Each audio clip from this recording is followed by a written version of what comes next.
I first dreamed of visiting Stonehenge after watching a movie in my youth. And oh, how they danced, the little children of Stonehenge. Now, Stonehenge is way over in England, and let's face it, getting there ain't cheap. But little did I know, there's a Stonehenge monument right across the Columbia River in Washington. And it's huge! How England's Stonehenge came into existence is still a topic of heated debate. But how this Stonehenge came about is a matter of historical record. Oh, this came into existence because Samuel Hill was visiting England, and Lord Kitchener took him out to see the original Stonehenge on Salisbury Plain.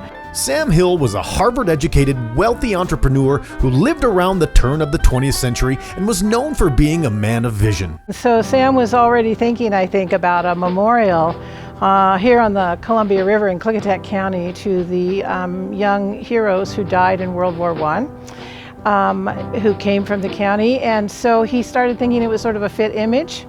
Sam's vision wasn't to glorify war, but rather to put a long-lasting spotlight on peace.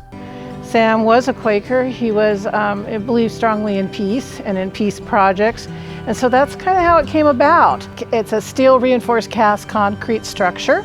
It was just added to the National Register of Historic Places, and we're very excited about that, literally, like in the last few weeks. The views, of course, as you probably know, are stunning. And while the idea first took shape during World War I, it would be more than 10 years before the project was complete.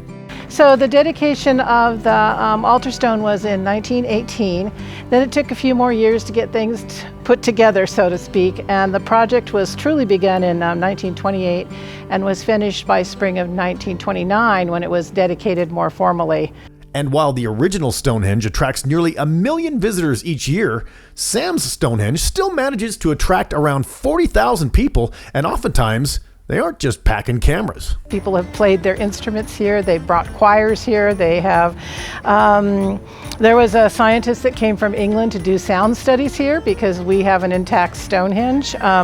But I think probably the one that I remember the most is the 2018 commemoration of the end of World War I.